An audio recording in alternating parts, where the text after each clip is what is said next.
I used to work at a middle of nowhere McDonald's just outside of Port Richmond, Virginia. But a few months ago, something terrible happened to one of the staff that for some reason justified erasing the place off the map. Not to say I'm sad to see the place gone. Now, the thing about fast food is that it attracts two kinds of people: poor but intelligent people who are working towards a bigger picture, and total losers who have just given up on hope. I belonged to the latter group, but Grace, man, she was the queen of the former. When we both started together about 8 months ago, I knew straight away this girl was so far out of my league. She was so cool and down to earth and beautiful. She had this way of just accepting people and finding a way to admire them, no matter the person. Didn't matter that she was beautiful, educated, and better than me in every way. When you're the standard suburban moms set their kids not to be, you don't come across that kind of acceptance every day, you know? After months of working together, yeah, we got close. Not what you're thinking. So, it must have been mid-June or something, and we'd both been working the drive-thru together for a couple of weeks. When you spend a large portion of your life serving even larger assholes from a tiny window, you get real familiar with the view. From the box, you could see the grass hill that separated the drive-thru from the road. Said road, and beyond that, a Walmart parking lot. I spent so much time staring out of that window, I even started to recognize the cars that drove by. But after my first few weeks, there was one in particular I started to look out for. I thought it must have been the ex-con jitters or growing up where I did, but I started to get a real bad feeling about this car as the days went by. It was an old Ford truck, one of the 87 F-150 models. Once upon a time, it would have been a real beauty, all bright red with a white stripe down the middle. Now the red body of the truck was rusted beyond recognition, and the white stripe was a sickly yellow, like rotting teeth. The windows of the truck were the only thing that survived the past 20 years unscathed, as they clearly weren't standard. The whole truck was so heavily tinted, I couldn't understand how the thing was still on the road. The cops are real eager around here, or maybe that's just my experience. Anyway, the first time I see this truck, it's just parked in the lot across the road opposite. Nothing unusual about that. Other than the Predator kind of look, it was just a car in a lot, probably. The next day from my booth overlooking the drive-thru, I see the car again, and again.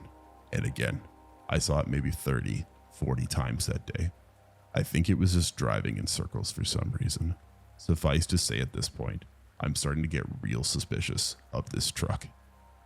I was looking quiet that night, but the manager was always up my ass if I left my post. So I gave Grace a quick test and asked her to watch the window for me while I went for a piss. When I came back, I asked her about the car and she got damn quiet. She said that a couple of minutes after I left, she saw the car come down the road and hit the brakes for apparently no reason. She said it stayed there, just doing nothing in an empty road. That felt like whoever was in there was looking at her. I guess it freaked her out when I told her I'd seen her around as well, because she went back to work, then went home before her shift finished. It was the first time I'd seen her anything less than offensively happy. The next day, Grace didn't show up, so I covered her drive-thru shift. There was a big queue that evening, so instead of looking out for the truck, I was real focused on working through the white trash piling up along the drive-thru. So focused that I didn't notice the truck when it came to the window. No one had taken any orders from the driver. So far as I could see, it had just driven up out of nowhere. So the truck stops at my window, and when I finally notice it, I can't breathe. My eyes are locked on the tar black window, straining for a sight of the driver, but I can't see shit. I just get this feeling like I'm staring down a barrel of crude oil and it's something staring right back at me. I don't know what else to do, so I'm just having a staring contest with this window. Then, as suddenly as it appeared, the car races off. Tires screeching, it plows over the grass, crosses the wrong lane, and races off into the night. I try to tell the manager, but of course he just tells me to get a grip and deal with my shit. What an asshole. The next day, Grace came back to work and she seemed back to her old self. I was still reeling from last night, and when I told her what had happened, we were both pretty spooked. After a quick smoke, we both agreed that it was probably just some creep playing a joke on us. but we'd both keep an eye just in case. I saw it only briefly that night. It was driving real slow down the road beyond the hill. Its lights were off, so I could only see the truck by the lights of the cars behind. The traffic was building up, and you could hear the horns blaring, followed by curses that were cut short as people got close enough to see the windows. Before long, the truck raced off again, apparently done for the evening. When time came for my regular nature break, Grace was happy to take my spot again. That was the last time I saw her. I must have been gone 2 minutes at the most, but by the time I had returned to the window, Grace was gone and the sound of screeching tires pierced the night. I ran into the back and called the police, told the manager what I thought had happened, and pushed my way into the office to look at the security tapes. The manager was busy hollering about regulations beyond the door, but I didn't really give a shit. As I turned on the computer and set up the tape, I saw what had happened. The cameras had picked up everything. On the screen, it played out like a bad horror short. The truck had rolled up out of nowhere as soon as I had gone, and with the lights off, Grace had seen it too late. She tried her best to get out of there, but before she could get out, and I can't believe I'm saying this, something came bursting out from inside the truck. 2 long black arms, so thin and sinewy they seemed more like dead branches than limbs, thrust from the darkness where the driver's window should be and wrapped themselves around Grace's torso and mouth. To reach that far, they must have been 6 feet long at least. It was over in about 2 seconds. Grace was pulled head first from the drive-thru into the window that never fucking opened, and that was that. The police closed the whole joint after they took my statement. All of us, management included, got let go so fast they actually had to pay us unemployment. We've been looking for her ever since. It's been 6 months now, and it turns out Grace's family are incredibly awesome people. One of her uncles has even taken me on as an apprentice mechanic. No more McAssles for me. Turned out that one of my friend's dads, Justin, was working the case. He hates me. Today, after we met up and spoke about it, I'm convinced what happened in that booth was even more sinister than I first imagined. The police haven't turned up anything. Turns out the plate number I gave them for the truck actually belongs to a car on the other side of the country. They never even managed to see the damn thing on any other cameras around the area, and they've checked them all. It's like the car picked her up, blasted out of the drive-thru, and just vanished. Well, there was one tape they didn't get to look at more than briefly. According to Justin, his dad told him his whole department is up in arms because a couple of suits came in and confiscated the original tape maybe 2 days after the kidnapping, and they told the whole force to drop the case and leave it to the feds. No one believes me, not even Grace's family. Even the cops that saw the tape are keeping real quiet for some reason. But I am not crazy. I saw that window, and I know that whatever took Grace from the booth that day wasn't anything natural. These days, I'm always looking at the road, and even when I'm working in the garage, I've got an eye out on the horizon, waiting for a car with tar black windows. I worked the night shift at an isolated McDonald's drive-thru. I was given a weird list of rules to follow. During the summer break of my junior year of high school, I worked as a McDonald's employee. I was 17 and pretty naive at the time. I desperately needed money to add to my college fund. My parents did not plan it out so well, so there was a really high chance I wouldn't go to college if I didn't get a job. I was mostly busy during the day. I was a day person and wasn't very productive at night. During the day, I was either hanging out with friends, working out, studying, or learning and practicing for coding competitions to add to my portfolio. And usually at night, I wasn't doing anything. The most productive thing at night was just some plain old written homework. Because of the reasons mentioned above, because of the fact that I did not sleep a ton at night, approximately about 3 to 4 hours each night, I decided to kill 2 birds with 1 stone and take a night shift job. That way I could get paid for doing absolutely zero mental work and get my homework done. I applied to a lot of places, but I have to admit I was a big fan of fast food. So fast food jobs were on the top of my priority list. So when I got a job at McDonald's, it was a no-brainer for me. The McDonald's is located a bit on the outskirts of town. Probably for travelers, but I didn't mind as long as I was getting paid. And it being isolated also meant there would be comparatively fewer customers, so I might even get a chance to squeeze in another hour of sleep. I got into my dad's car and went to the McDonald's. It looked pretty dreary. The outside walls had a bit of mold on them. I entered the small building to be greeted by a middle-aged man standing behind the counter. He greeted me with a smile and a nod of acknowledgement. He took me to the drive-thru booth where I would be receiving orders and explained how everything worked: the ice cream machines, the soft drink dispensers, and the fryers. After he had given a quick tour of the building, he brought me back to the counter, took a deep breath, and said, "Hey kid, do you believe in ghosts and stuff?" "No, but why do you ask?" I inquired. "I know I'm gonna sound absolutely insane for this, but you'll have to follow some rules while working here. Now, I know all of them sound unbelievable, but trust me, they are as real as it gets. They could even cost you your life." I looked at him puzzled. "What are the rules? Has anyone been hurt or something?" I said. He pulled out his phone. He had multiple photos of teenagers who formerly worked here, but apparently ignored the rules and have gone missing since. "Why don't you go to the cops?" I asked him. "Because no one believes me," he said, his voice getting shaky.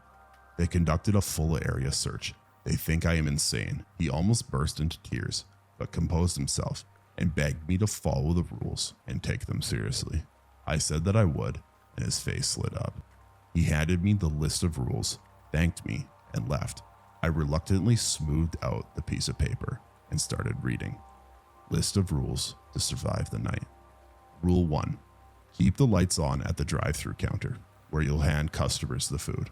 On at all times, with an exception to Rule 5.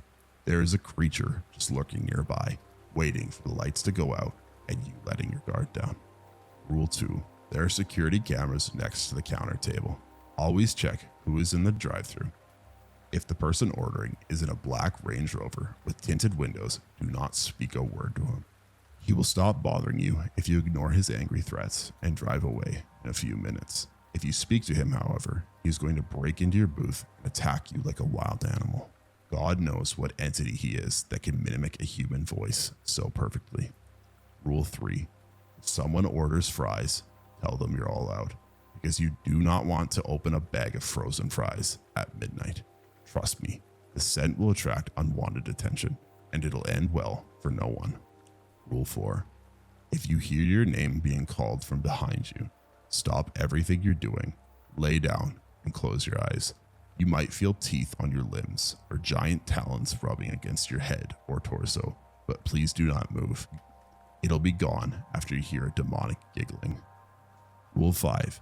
If you see a 5-year-old girl with no eyes standing in the driveway looking directly at the camera, lock all the doors and windows and close all the lights. You might hear screaming, roaring, and screeching from the outside. Once it's been a minute since the sounds has ceased, turn the lights back on and continue with your job. Rule 6. If you hear people in the main dining area, do not check that out. No one is there, since the place will be locked. It's just another distraction by the creature lurking nearby. Rule 7. If the lights go out by themselves, chop off a toe or a finger and place it in the drive-thru counter. Duck behind it. You'll hear low growls followed by a quick snatching sound. Get up once the lights are back and check the counter. If your finger or toe is missing, congratulations. You're going to live to see another day. If your finger or toe is still there, just pray to God it kills you quickly and doesn't take its time cherishing your screams. Rule 8. It is advised you do not sleep, because then you can miss your name being called, or the 5-year-old girl, or the laughing and talking sounds of people in the dining area, which can cost you your life. I was puzzled. If this was a joke, it was a terrible one, I thought to myself, just before noticing movement in one of the bushes in the drive-thru. You know how you think you can be brave and fight through the fear during a fight or flight situation? Well, nope. Your body actually seizes up when facing the fear head-on without a warning. Somewhere in my heart, I believed that this list was fake or an elaborate prank, but I didn't want to take any chances, so I decided to comply to the rules. For the first hour of the night, literally nothing paranormal happened. I didn't even get a customer till then. This will be easy, I sighed and thought to myself. Flipping through the cameras every 20 minutes, I almost didn't notice the little girl peeking through a bush. Her eye sockets were devoid of eyes. I looked at them and they seemed void of any human emotion. They were evil in a way. The more I looked in them, the more I wanted to cry. I was so fixated, I almost forgot to switch the lights off, but I remembered Rule 5. I got under the counter after switching off the lights. I heard something slam against the left wall of the booth, like something big had lashed out, trying to break through the wall. Then I heard quick footsteps, followed by the cries of a little girl. The cries kept on increasing in intensity to the point where I thought I would actually go deaf. I covered my ears, but could obviously still hear the cries. The cries ceased within 30 seconds, and I heard a low growl. The growl was followed by the sounds of roaring and slashing of meat. The sounds were so disgusting that I threw up all over the floor. After collecting myself mentally, I then got up and turned the lights back on. I cleaned the puke and contemplated what I had just been through. Before I could even finish thinking about this, I heard people talking. The noise was very distant, and I couldn't make out any of the words, just laughs, giggles, and overlapping voices. The night was eerily silent, so I could hear every little thing that went bump in the night. I was just about to check out when I remembered some rules regarding this specific event. I reread the list and found it. It was Rule 6. I just had to ignore it and it'd go away, and so I did. I put on my earphones and started with some schoolwork. Almost 1 hour passed, nothing happened, when finally a customer came through the drive-thru. I served them and was happy there were actually people starting to come now. I saw another car pulling up. I was really happy now. I wasn't alone in this hellhole any longer. My good mood was immediately put off when I saw it was a black Range Rover with tinted windows. I didn't speak to the angry man on the other side. He screamed his order, then said, "I know you're in there. Are you deaf, motherfucker?" I didn't reply and kept my cool. 10 minutes later, it was gone. My shift is over. Now I'm sitting here typing this, contemplating if this job is really worth $200 a day or not. I wanted to quit, but the guy begged me not to, that he would double my pay since I was so good at it, but I don't want to risk my life again. My manager makes us do weird things at our small town McDonald's. I'll have a number 4 meal with extra cheese, 2 Big Macs with a large fry, 3 apple pies, and a shamrock shake. "All right, Stan, your total comes out to $46.50. He grunted approvingly as he shoved a greasy wad of crumpled bills into Gary's outstretched palm. "Here's your change. I'll call your number when it's ready." Stan trundled away to await his late night snack as Gary and I prepared the food. "Geez, man, does he have a family waiting at home or something?" I whispered as Gary shoveled fries into a red and yellow box. "Blair, does that man look like he's got a wife and kids?" Stan is one of our regulars. You'll see him pretty often if you stick with the night shift. I grimaced as I prepared the shake. Great. Lucky me. Hey, it could be a lot worse. Honestly, Stan is the least of your worries, he said as a shudder rippled through his body. We processed the remaining food in silence. Gary and I then shuffled to the counter, each donning a full tray. "Stan, orders up," Gary exclaimed as the boulder of a man darted at alarming speed to retrieve his sodium-rich smorgasbord. He snatched the trays from us and hurried back to his corner table. I watched in astonishment as the man inhaled his meal. "Hey, could you help me sweep in the back? Best to do it now before any more customers." Gary was interrupted by an obnoxiously loud alarm blaring from his pocket. Stan looked up at him, glowering in the unwelcome ringing. "Sorry, gotta take this," he said, darting to the kitchen and out of view. He returned a moment later. All the color had drained from his face. He appeared sickly, like suddenly he'd caught a nasty case of the flu. "That was my aunt, Norma. She said my parents were in a car wreck. Apparently my mom is in critical condition." He stared off into space, his brain slowly processing the tragic information it had just received. "Gary, I'm so sorry. Do you need me to call someone?" He snapped out of his trance, tears brimming in the corners of his eyes. He quickly wiped them away. "No, I'll be fine." "Okay, but with all due respect, what are you still doing here? Go be with your family, dude. I can handle closing up on my own." He locked eyes with me, a stern determination creeping over his face. "You're right. I need to go. Here, take my key to the restaurant. There's a list of rules in Dave's office. Go read them the first chance you get. You need to follow them to a T, no matter how ridiculous they sound. Got it? Yeah, I'll take care of it. Now go." I said as Gary handed me a small silver object. He sprinted out the front door, letting it slam shut behind me. I fashioned Gary's drive-thru headset below my hat and headed back to familiarize myself with the nighttime protocols. I laboriously pushed open the door to Dave's office. You'd think that thing was made from solid gold with how heavy it was. I surveyed my surroundings, my eyes immediately falling to the life-size portrait beaming back at me. Really, Dave? Even I'm not that self-absorbed, I muttered, continuing my search. I defaulted to the pockmarked bulletin board to my right. There they were, posted clear as day. I swiftly scanned over them. Rules for the night shift. You're allowed a 7-minute grace period. No exceptions. If a hooded figure knocks at the drive-thru window, do not answer it. Stay out of its direct line of sight, and it will leave. If Stan claims that you forgot his pickles, offer him a free complimentary chocolate shake. If he refuses, lock yourself in the office and call Dave. No outside food or drink. If a blood-like substance begins seeping from under the grill, mop it up until it stops. No, it's not blood. An old woman in a shawl will come in exactly 10 minutes past 1. Avoid looking at her for too long. She will not leave until you ask her where Tony is. If a small child appears telling you he lost his mother, ignore him. He does not have good intentions. You are required to comply with the employee dress code. Speak to management if you need clarification on what is acceptable. If you are alone, you feel the undeniable sensation of being watched. Lock yourself in the office immediately and wait for it to dissipate. The store closes at 2 a.m. Before you clock out, place 2 packages of raw burgers on the stove. Always leave the restaurant by 2:37 a.m. The Hamburglar doesn't like company. Failure to adhere to these rules will result in immediate termination. Do not hesitate to call Dave if you have any questions or concerns. Dave's phone number was hastily scrawled at the bottom of the page. I stared at the list, unsure of what to make of it. Was this some sort of cruel prank on the newbie?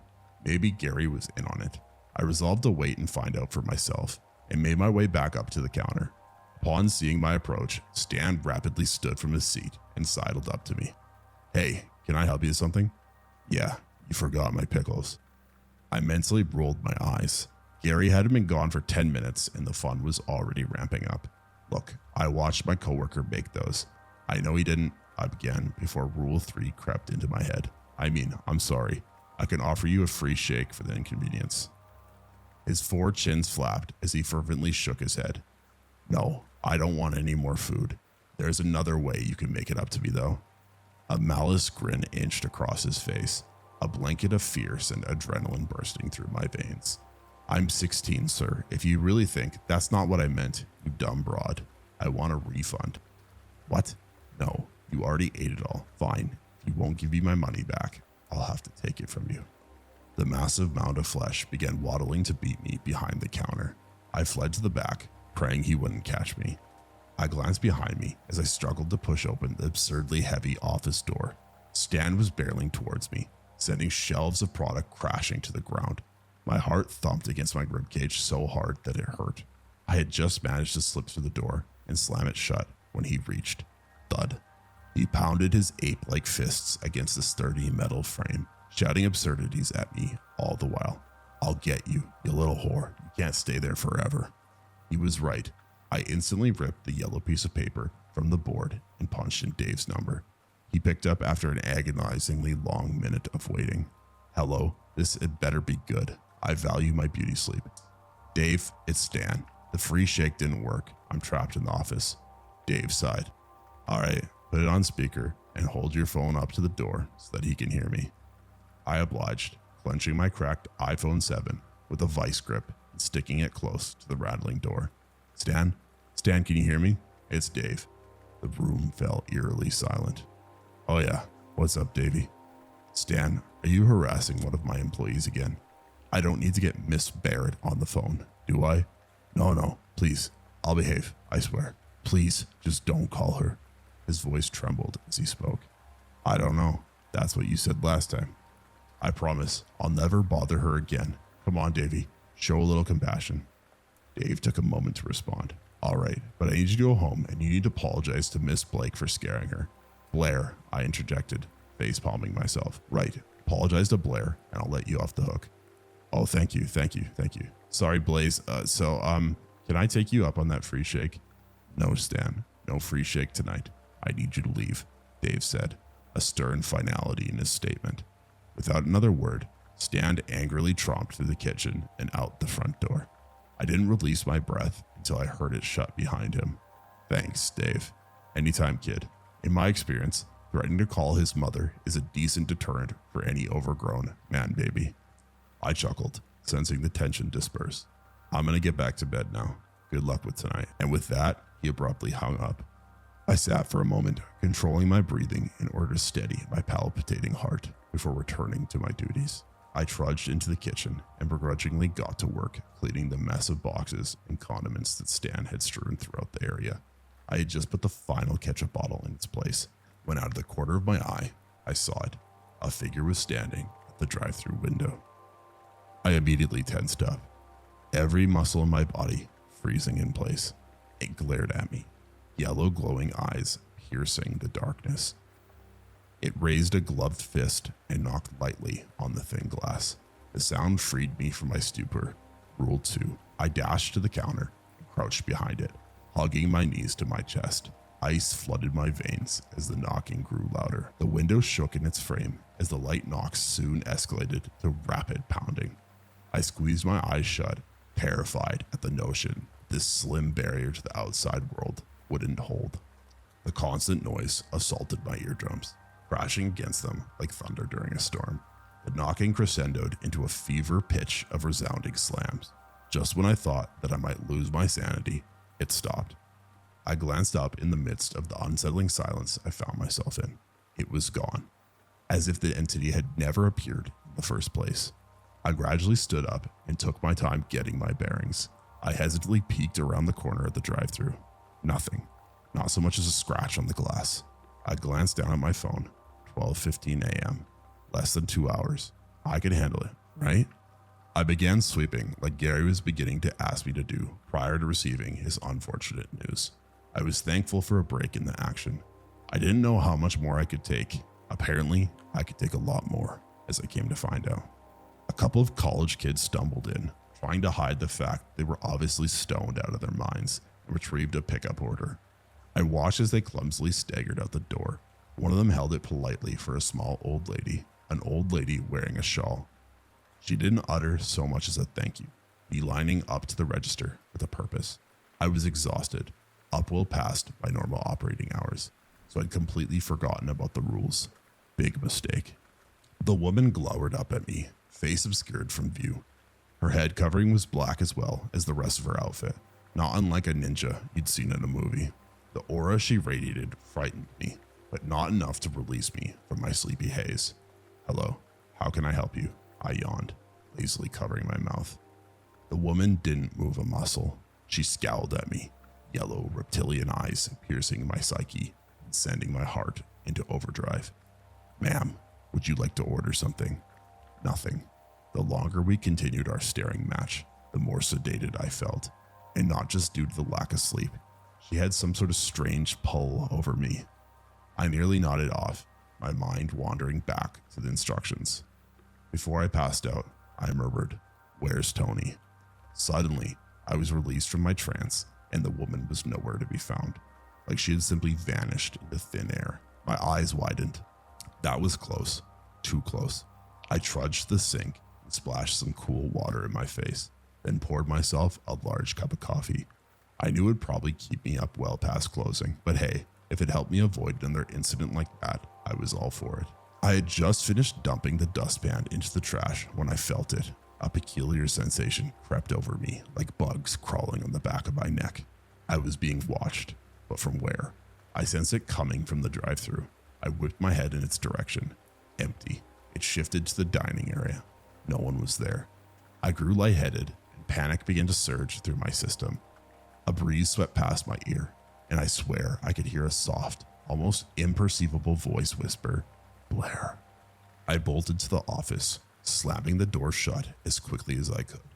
What was that? I paced around the office like a caged animal, anxiously waiting for something, anything, to happen. After what felt like an eternity, it began to dissipate without incident. I sat there for a moment, contemplating if this was really the right career path for me. Was every night like this? I was snapped back to reality by static emanating from my headset. I ripped it off until the noise stopped. A bumbling male voice crackled through it. "Hey, is this place open?" He slurred, obviously under the influence. "Yeah, what do you want to order?" I was beginning to lose my cool. Between all the strange occurrences and the inebriated customers, my patience was wearing thin. "I'll have a filet-o-fish meal." Coming right up. I made my way back into the kitchen and began preparing his order. Who the hell comes to McDonald's at 1:30 in the morning for a freaking filet-o-fish? I grumbled, purposely dousing his sandwich in sauce. I served the man, hoping to be rid of him as soon as possible. "Thanks. Hey, is that a kid at the counter?" I turned my head, and sure enough, there he was. A mess of blonde tangles, deep blue eyes peered at me from the register. I sighed. "Yeah, I'll take care of him. Have a good night." A child, unaccompanied, in my restaurant. Just what I needed. I began to approach the counter when Rule 7 blared in my mind like a tornado siren. I froze mid-stride. "Just ignore him, Blair. It's almost 2. You got this," I reassured myself, starting my closing duties early. That was easier said than done. The child began wailing, shrill, high-pitched screams reverberating off the walls. He ran into the kitchen area, allowing me a full view of his tiny frame. The boy couldn't have been older than 6. His Pac-Man t-shirt looked well outdated, and he was filthy, as if he hadn't showered in years. He began tugging on my shirt, begging for attention. "Please help me, lady. I can't find my mommy," he cried, tears streaming down his rosy cheeks. He was relentlessly pulling at my clothing. That was it. I had reached my breaking point. This child, monster, demon, whatever he was, planned on killing me. He could go ahead and put me out of my misery. I was done. "Get out, just screw off, and leave me the hell alone." He immediately quit sniffling and straightened up as if I'd flipped a switch. Red tinged his striking pupils. Dread began sinking into my gut. A malicious grin blossomed across his lips. "You made the right choice," he growled as he headed towards the exit. "Weirdo kid," I mumbled, returning to cleaning. I finished up and waited around for 2 to hit, praying for a quiet, uneventful end to my first nightmare closing shift. Of course, my prayers went unanswered, and I had a mere 3 minutes until I was supposed to clock out when I spotted it, a dark red, viscous liquid oozing from beneath the stove. Great. Awesome. Just what I needed. I filled up the mop bucket in the storage closet and began sopping up the mystery fluid. If it wasn't blood, he could have fooled me. A persistent copper taste assaulted my tongue every time I opened my mouth. I gagged, forcing vomit back down my throat. The stuff just wouldn't stop coming. On my 3rd bucket full of sloshing crimson, I finally started gaining an upper hand. I mopped fervently as blisters erupted across my hands from the friction of the wooden handle. All the not blood had been disposed of. I breathed a sigh of relief, careful to avoid splashing myself as I dumped the last of it down the drain. I'd done it. Take that, bitches. I win. I cheered, as if I'd just claimed first prize at the Indy 500. My celebration was short-lived once I glanced down at my phone. 2:35 a.m. I bolted to the freezer, scooping up a couple bags of frozen patties.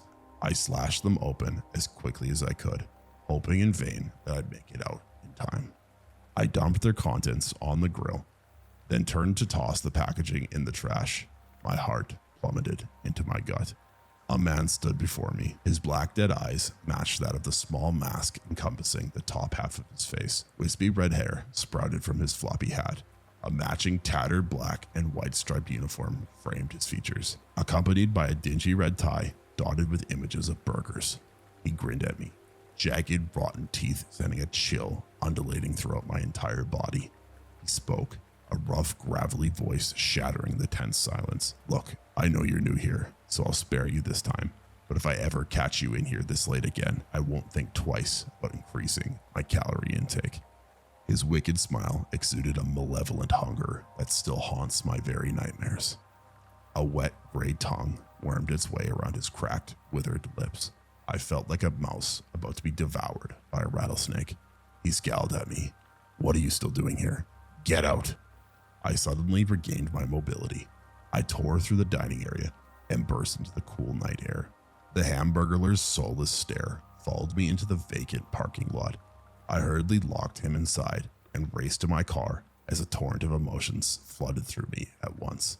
Fear, anger, and confusion were all prominent on my desolate drive home. In the end, rage won out. I wasn't scheduled the next day, but I was determined to make that smug prick in charge at least give me some sort of explanation. I returned to the Golden Arches about 4 hours later, running on zero sleep and a whole pod of Maxwell House. With fire in my eyes, I flung the door open and marched straight to Dave's office. Oh yeah, it was great. Had his car repossessed and everything. Oh hey Blitz, yep, for the last freaking time, it's Blair. Blair. Not Blitzen, not Blaziken, not Blakey. Blair. Dave furrowed his brow, mouth slightly agape. Yeah, Jim, I'll have to get back to you. He ended the call and furiously pocketed his phone. Do you even know who that was? I mean, why the hell do you think you can just storm into my office like this? No, you listen to me, Dave. I just had the worst night of my life. Every weird thing that could have happened, and you don't care one bit. I see you've become acquainted with our more troublesome clientele. Yeah, I have, but I'm not dealing with that crap again. I quit, I hissed, dramatically slapping my hat onto his polished cedarwood desk before turning to walk out the door. Wait, 25 an hour. I stopped dead in my tracks. I reluctantly faced him.